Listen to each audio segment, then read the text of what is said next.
in the last class we have seen some ways using which we can create data frame objects, data frame data structure, and today we will be seeing the remaining ways. We have already seen by using dictionary and list, and using list and dictionary we can create data frame objects. After that we also saw that using numpy arrays also we can create objects. Okay, so for that we have an example on this page, example number 28. ये हमारा last topic था जो हमने discuss किया था. यहाँ पर इन्होंने एक हमको एक टेबल दिया हुआ है और हमको बोला है कि आपको ऐसा का ऐसा टेबल प्रिंट करना है. तो अब जब ऐसा का ऐसा टेबल प्रिंट करना है और एरेस के फॉर्म में प्रिंट करना है तो आपको np डॉट एरे वाला फंक्शन लगाना पड़ेगा, जो इन्होंने यहाँ पर np डॉट एरे फंक्शन लगाया हुआ है.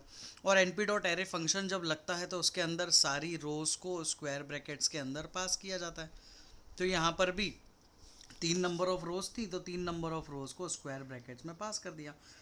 As soon as they do this you can see that the output being produced is like this. यहाँ पर डिफ़ॉल्ट आपका जो इंडेक्स और कॉलम नेम है वो डिफ़ॉल्ट ही आ रहा है 012 है ना, क्योंकि यहाँ पर आपने कोई नेमिंग नहीं की है. Now today let us see one more way of creating data frame object, and this is by using series objects.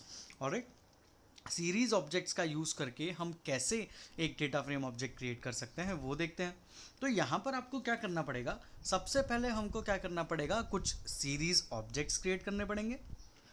ये क्रिएटेड सीरीज ऑब्जेक्ट्स का यूज़ करके हमको एक डिक्शनरी बनानी पड़ेगी और फाइनली उस डिक्शनरी को प्रिंट करना पड़ेगा.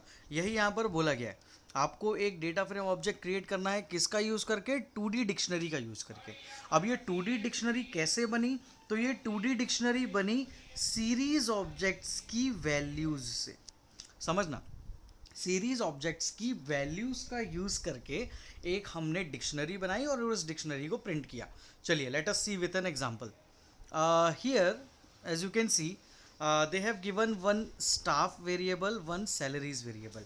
अब यहाँ पर ये जो दोनों है, ये staff और salaries, ये दोनों क्या है, ये एक सीरीज डेटा स्ट्रक्चर है. ये कैसे पता चला, तो यहाँ पर देखो लिखा हुआ है pd डॉट सीरीज और यहाँ पर भी लिखा हुआ है pd डॉट सीरीज. इसका मतलब हुआ कि यहाँ पर इन्होंने दो सीरीज ऑब्जेक्ट्स क्रिएट करे. एक स्टाफ नाम का सीरीज ऑब्जेक्ट क्रिएट किया जिसमें 20, 36 और 44 वैल्यू है, और एक सैलरीज नाम का एक सीरीज ऑब्जेक्ट क्रिएट किया जिसमें कुछ सैलरी का टोटल है 1,66,000, 2,46,000, 5,63,000. सो this is what they have done here.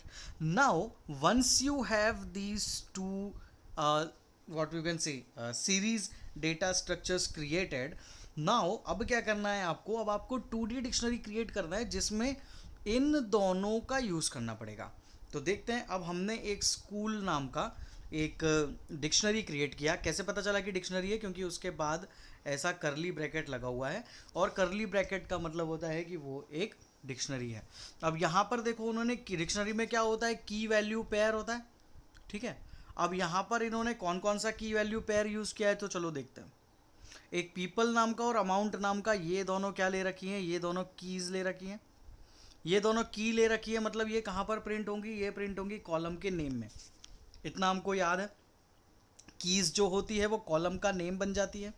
और स्टाफ और सैलरीज, ये जो दो हैं ये दोनों हमारे क्या हैं, ये दोनों हमारे सीरीज ऑब्जेक्ट हैं. और इन सीरीज ऑब्जेक्ट्स में क्या वैल्यूज़ हैं, तो इन सीरीज ऑब्जेक्ट्स में ये वैल्यूज़ हैं 20, 36, 44 और 1,66,000, 2,46,000 और 5,63,000. तो ये कुछ वैल्यूज़ इनके अंदर हैं. मतलब एक पीपल नाम की होगी जिसमें ये 3 वैल्यूज़ होंगी, एक अमाउंट नाम की होगी जिसमें सैलरीज़ में जो जो वैल्यूज़ हैं ये वाली, ये वैल्यूज़ उसके अंदर होंगी. ठीक है, तो ये इन्होंने यहाँ पर हमको बताया हुआ है. अब देखो, जब इसको क्रिएट करना था तो क्या किया, कुछ एक नाम देना था. तो डेटा फ्रेम ऑब्जेक्ट था तो डेटा फ्रेम 4 हमने नाम दे दिया. और प्रिंट करने का तरीका क्या होता है, pd dot data frame function, df नहीं लिखना होता, पूरा डेटा फ्रेम लिखना होता है. और ब्रैकेट के अंदर आपकी जो भी डिक्शनरी है वो, और डिक्शनरी क्या है, स्कूल. तो यहाँ पर आपने इस तरीके से इसको लिख दिया.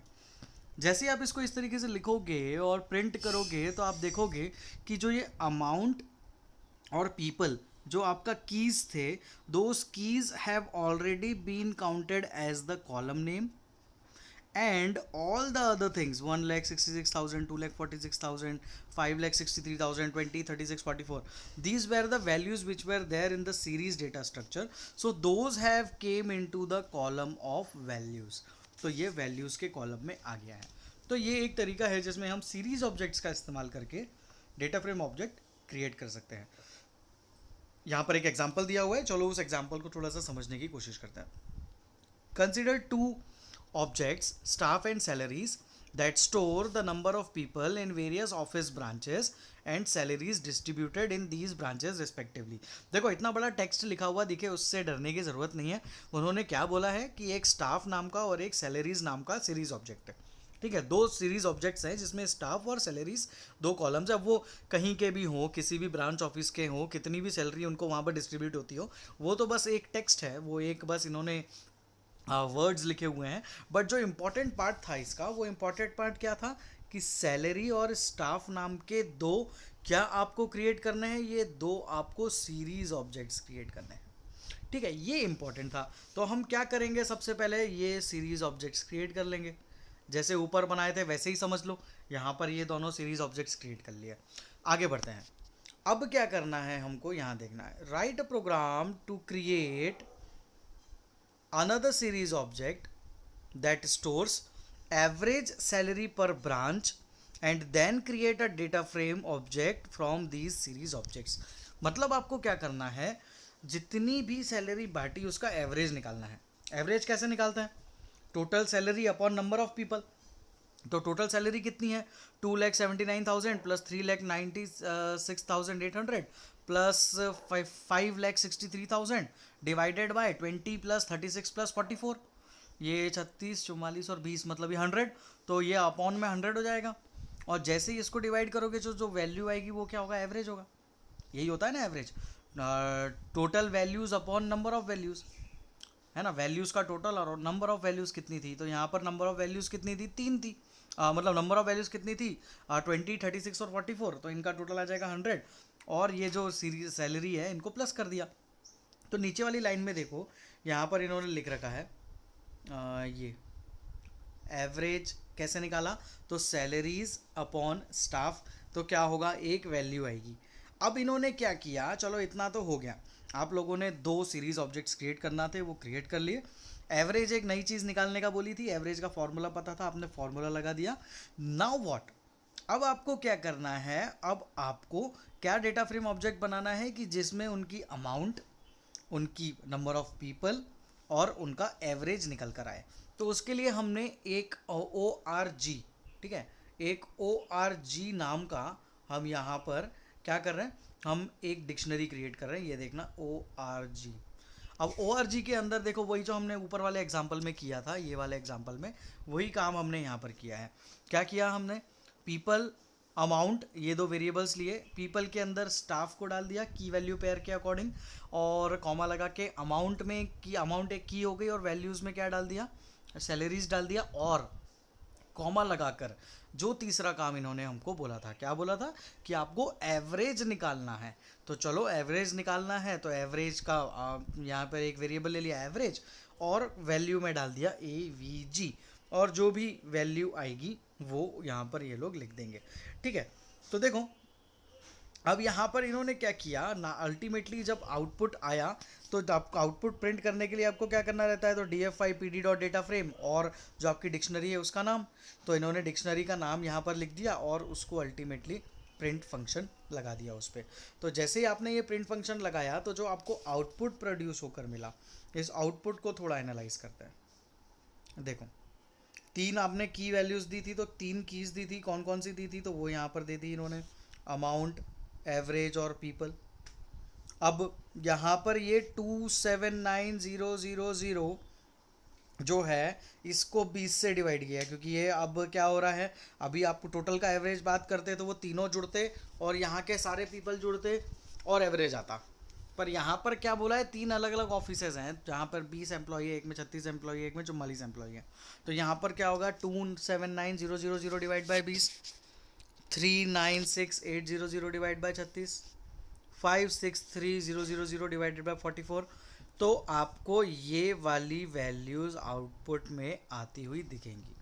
तो ये इन्होंने इस तरीके से एक प्रोग्राम बनाया है जिसके अंदर इन्होंने क्या किया है, यहाँ पर इन्होंने आप लोगों को एवरेज निकाल कर बताया है कि किस तरीके से एवरेज निकाला जा सकता है।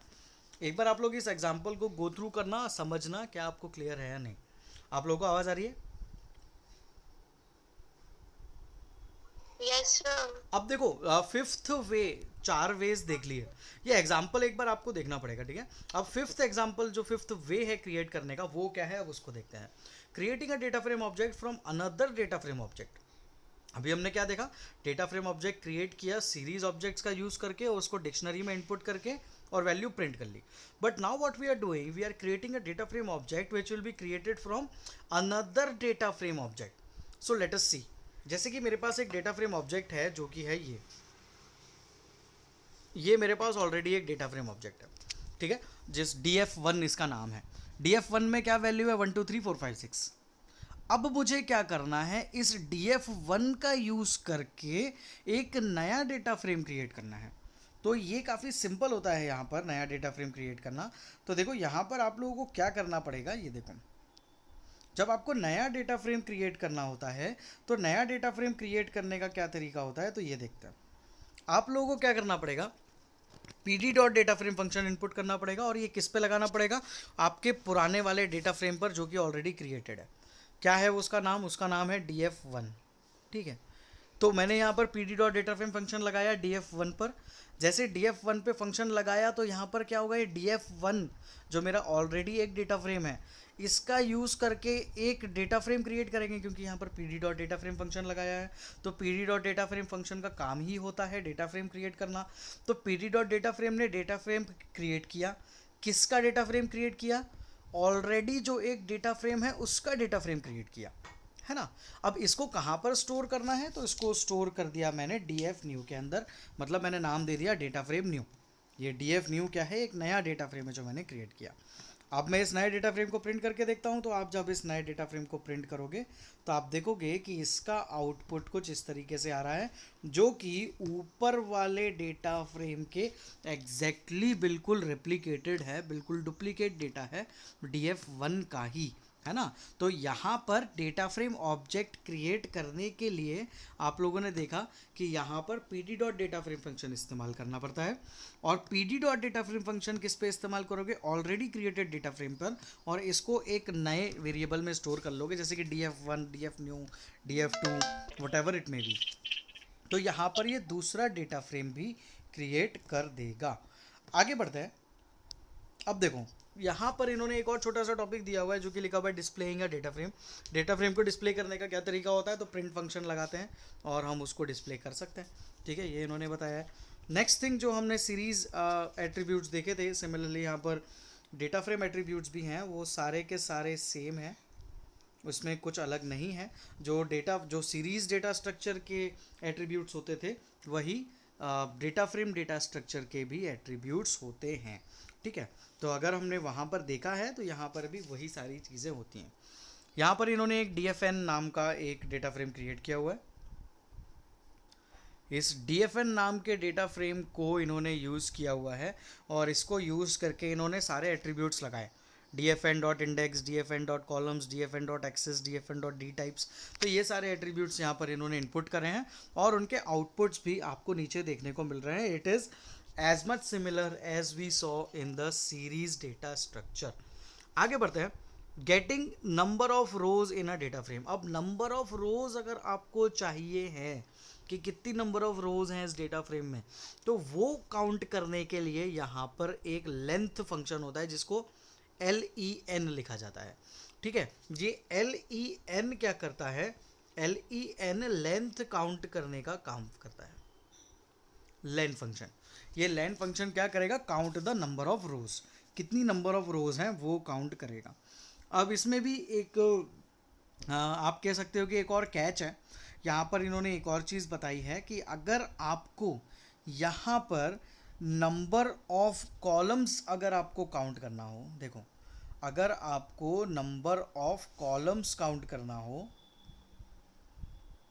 तो कॉलम्स काउंट करने के लिए आपको लेंथ इज इक्वल्स टू यहाँ पर आप लोग यहाँ पर ये तो लेन फंक्शन था, ठीक है। लेन फंक्शन में नहीं, वो काउंट करते हैं तब आता है। तो लेन फंक्शन तो सिंपल है, एल ई एन फंक्शन आप यूज़ करो, l e n function use करोगे तो वो ऑलरेडी आपको नंबर ऑफ रोज प्रिंट कर दे देगा। अगली बात, नेक्स्ट जो टॉपिक है वो है गेटिंग काउंट ऑफ नॉन, जो नैन होता है ना, NaN not a number values in data frame. अब NaN not a value, not a number मतलब कि जो एम्प्टी वैल्यूज नहीं है उनका काउंट निकालना है आपको। अभी आपने रोज का काउंट निकाला, अब आप जो नॉन एम्प्टी वैल्यूज हैं उनका काउंट निकालना चाहते हो। तो नॉन एम्प्टी वैल्यूज का काउंट निकालने के लिए यहाँ पर एक फंक्शन बनाया हुआ है जिसको बोलते हैं काउंट फंक्शन, ठीक है। ध्यान देना, इसको बोलते हैं काउंट फंक्शन। काउंट फंक्शन, अब देखो सीधी सी बात है कि यहाँ पर काउंट करना है तो काउंट तो दो चीज़ें हो सकती हैं, कॉलम्स भी काउंट कर सकते हैं और रोज भी काउंट कर सकते हैं। तो हमें क्या काउंट करना है उसके ऊपर आंसर डिपेंड करेगा। अब देखो, अगर आपको कॉलम काउंट करना है तो आपको लिखना पड़ेगा काउंट फंक्शन के आर्ग्यूमेंट के अंदर ब्रैकेट में ज़ीरो। तो क्या होगा, अगर आप ज़ीरो लिख दोगे तो कॉलम का काउंट निकल आएगा। और अगर आप काउंट के ब्रैकेट में लिख दोगे वन, मतलब यहाँ पर ये जो एरिया है यहाँ पर अगर आप लिख दोगे वन तो रोज का काउंट निकल आएगा, ठीक है। नीचे इसको एग्जाम्पल के थ्रू समझने की कोशिश करते हैं। D f n count function, count function में कुछ भी नहीं लिखा है मतलब मान के चलो कि ज़ीरो लिखा हुआ है। जब कुछ भी नहीं लिखा मतलब ज़ीरो लिखा हुआ है मतलब क्या काउंट होंगी, तो कॉलम्स काउंट होंगे। तो देखो नंबर ऑफ कॉलम्स काउंट हो गए किसके, जो आपका डी एफ एन टेबल है, ये रहा आपका डी एफ एन टेबल, ठीक है। इस डी एफ एन टेबल में कितने नंबर ऑफ कॉलम्स हैं, तो यहाँ पर आप देख सकते हो मार्केटिंग वाला जो एक कॉलम है उसमें तीन है, एक दो तीन, और जो सेल्स है इसमें भी तीन है। तो यहाँ पर इनने कॉलम्स काउंट कर दिए 1 2 3। सिमिलरली अगर यहाँ पर काउंट इज इक्वल्स टू 1 होता, काउंट की वैल्यू अगर 1 होती तो वो क्या काउंट करता, तो वो रोज काउंट करता। तो ये एज, नेम और सेक्स तीन हमारे पास रोज हैं। इन रोज में कितनी वैल्यूज है, तो 25 और 24, मतलब दो वैल्यूज है। नेहा और रोहित और फीमेल और मेल, मतलब दो दो और दो वैल्यूज है हमारे पास। तो जब हम काउंट की वैल्यू 1 रख रहे हैं तो 2 2 2 आउटपुट आ रहा है। जब काउंट की वैल्यू कुछ भी नहीं रख रहे या ज़ीरो रख रहे हैं तो हमारा जो आउटपुट आ रहा है वो आउटपुट आ रहा है 3 3 3, ठीक है। तो हमारा आउटपुट 3 3 3 आ रहा है। तो ये चीज़ें हमको पता होना चाहिए कि जो काउंट फंक्शन है वो नॉन एम्प्टी वैल्यूज़ को तो काउंट करता है, बट नॉन एम्प्टी वैल्यूज़ को काउंट करने के लिए भी इसके पास दो तरीके हैं। पहला तरीका ये है कि वो या तो कॉलम्स का काउंट निकाले या तो रोज का काउंट निकाले। अब रोज का काउंट निकाले या कॉलम्स का काउंट निकाले तो यहाँ पर उसके लिए ज़रूरी है कि वो समझे कि मैं रोज का काउंट कैसे निकालता हूँ और कॉलम्स का काउंट कैसे निकालता हूँ। तो ज़ीरो लिखोगे तो वो आपका रोज का काउंट, कॉलम्स का काउंट आएगा। 1 लिखोगे तो वहाँ पर आपको वो रोज के काउंट को शो कर देगा, ठीक है। यहाँ पर आपको आउटपुट में स्क्रीन दिख रही होगी, इन्होंने यहाँ पर एक और तरीका बता दिया। काउंट के ब्रैकेट में 0 और 1 लिखना हो तो ठीक है, नहीं लिखना है तो सिंपली ऐसा लिख लो, एक्सिस इज इक्वल्स टू, और इज इक्वल टू में इंडेक्स लिख दो तो वो इंडेक्स का काउंट निकाल देगा। इज इक्वल टू में सी लिख दो, कॉलम लिख दो तो वो कॉलम का काउंट निकाल लेगा, बात खत्म, ठीक है। तो इस तरीके से यहाँ पर ये काम करता है। आगे बढ़ते हैं। ट्रांसपोजिंग अ डेटा फ्रेम, ट्रांसपोजिंग का मतलब है रो को कॉलम बना दो, कॉलम को रो बना दो। तो कैसे होगा, तो देखते हैं हम इसको कैसे किया जा सकता है। आपके पास एक डेटा फ्रेम है, ये वाला, सॉरी ये वाला तो ट्रांसपोज्ड डेटा फ्रेम है। आपके पास एक डेटा फ्रेम है ये वाला, ये जिसमें एज, नेम और सेक्स क्या है, आपके रोज़ का काउंट रोज़ है, और मार्केटिंग और सेल्स आपके कॉलम्स हैं।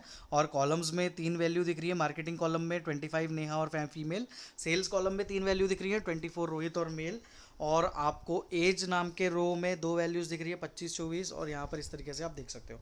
अब आपको क्या करना है, ये जो नेम, एज और सेक्स है इसको ऊपर कॉलम नेम की जगह पर ले जाना है, और जो मार्केटिंग और सेल्स है इसको आपको यहाँ पर रोज़ की जगह पर लाना है। अब ऐसा करना है तो फिर से नया प्रोग्राम क्रिएट करना पड़ेगा और फिर उसमें वैल्यूज़ उस तरीके से पास करनी पड़ेगी। बट यहाँ पर ऐसा नहीं होता। यहाँ पर इस काम को करने के लिए आपके पास एक सिंपल सा कंसेप्ट दे रखा है जिसको बोलते हैं ट्रांसपोजिंग अ डेटा फ्रेम।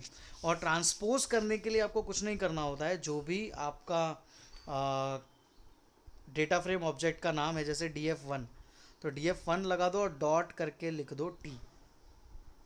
जैसे ही आप टी लिखोगे तो टी स्टैंड्स फॉर ट्रांसपोजिंग। तो आप देख सकते हो कि अब जो आउटपुट आया है वो कुछ इस तरीके का आया है। ठीक है, ये देखो ये रहा अब जो जनरेट हुआ है वो वाला आउटपुट। इसको एक बार गो थ्रू कर लो।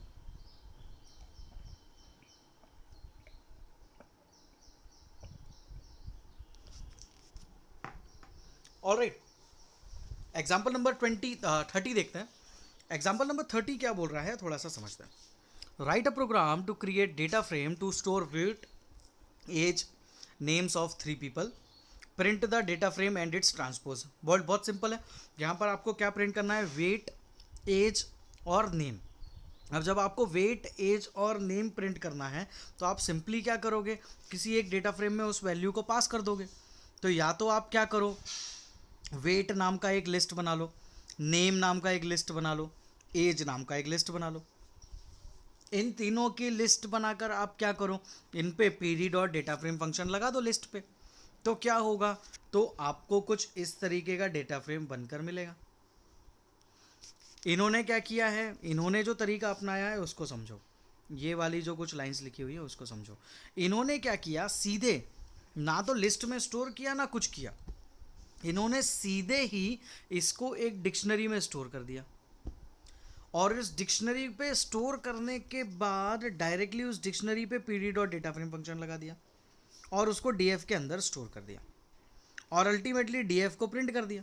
तो यहाँ पर देखो वेट 47, 42, 75 और 66 ये डिक्शनरी है। तो यहाँ पर आप की वैल्यू पेयर देख सकते हो, यहाँ पर की वैल्यू पेयर इनपुट किया हुआ है, कॉमा लगाया, फिर नेम ये की है और अर्णव चार्ल्स गुरु ये एक वैल्यूज़ है, फिर एज और 15, 22 और 33 ये वैल्यूज़ है। तो यहाँ पर इन्होंने इसको प्रिंट करना चाहा। तो यहाँ पर ये जो आपकी वैल्यूज़ और सारी चीज़ें आई हैं, इनके ऊपर इसने P D dot data frame function लगाया। जैसे इसके ऊपर P D dot data frame function लगाया जाता है तो P D dot data frame function क्या करेगा, ये डिक्शनरी का डेटा फ्रेम क्रिएट करेगा। अब ये डिक्शनरी का डेटा फ्रेम क्रिएट हो गया, इसको भी तो कहीं स्टोर करना पड़ेगा। तो उन्होंने एक df नाम का ऑब्जेक्ट बनाया और इस df नाम के ऑब्जेक्ट के अंदर ये डिक्शनरी के डेटा फ्रेम को स्टोर कर लिया और अल्टीमेटली प्रिंट कर दिया ओरिजिनल डेटा फ्रेम और df की वैल्यू प्रिंट कर दी। अब इसका ट्रांसपोज प्रिंट करना है तो क्या करना पड़ेगा, df नाम है तो df डॉट और टी, सिंपल। जैसे ही आप df डॉट टी करोगे तो वो उसका ट्रांसपोज भी प्रिंट कर देगा। इसका देखते हैं हम आउटपुट कैसा जनरेट हुआ है। देखो ओरिजिनल डेटा फ्रेम, देखो ओरिजिनल डेटा फ्रेम आप देखोगे तो यहाँ पर जो वैल्यूज़ हमने पास करी थी डिक्शनरी में, वो डिक्शनरी में पास की हुई वैल्यूज़ को हमने डेटा फ्रेम क्रिएट किया तो इस तरीके से बन गया। इसका ही आपको एक ट्रांसपोज प्रिंट करना था, तो ट्रांसपोज प्रिंट जैसे ही किया इन्होंने तो आप देखोगे कि ट्रांसपोज प्रिंट करते टाइम यहाँ पर इस तरीके से आउटपुट जनरेट हो गया है। जो आपका रो था वो कॉलम बन गया है, जो कॉलम था वो रो बन गया है। ठीक है, तो ये उसका ट्रांसपोज प्रिंट करने का तरीका है। आगे बढ़ते हैं। लास्ट टॉपिक जो यहाँ पर इन्होंने एक बताया हुआ है एट्रीब्यूट्स और इनसे रिलेटेड, वो है नंपाई रिप्रेजेंटेशन ऑफ डेटा फ्रेम।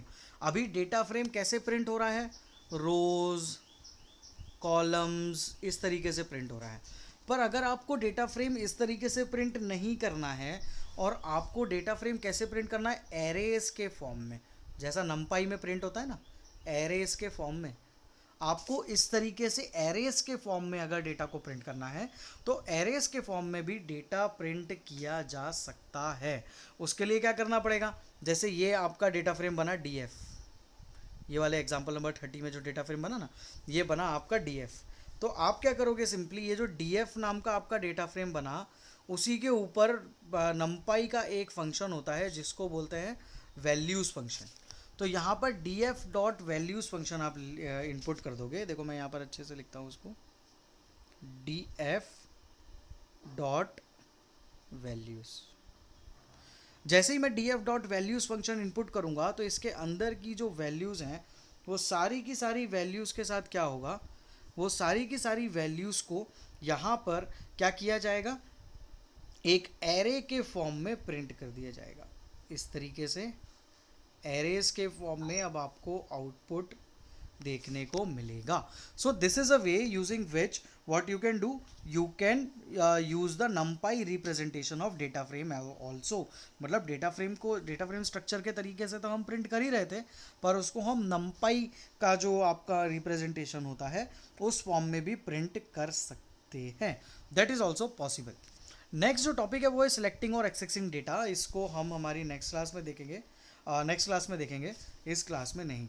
ठीक है। सो आज जो पढ़ा है एक बार आप लोगों को गो थ्रू करना पड़ेगा, और नेक्स्ट क्लास में हम आगे के टॉपिक को देखेंगे, क्योंकि ये कुछ चीज़ें ऐसी हैं कि जो एक बार में मेरे समझाने से आप लोगों को समझ आए ना आए ऐसी गारंटी नहीं, तो आप लोगों को एक बार गो थ्रू तो करना ही पड़ेगा। जब तक आप खुद से नहीं समझोगे वो टॉपिक्स मोर क्लियर, जो आप चाहते हो more clear view of those topics, वो तब तक नहीं आएगा। बट ये भी गारंटी है कि आप सेकंड टाइम पढ़ोगे इस क्लास के बाद, इस वीडियो को देखने के बाद, तो आप लोगों को ज़्यादा अच्छे से चीज़ें समझ में आने लगेंगी। Alright, if you have any doubts so you can ask.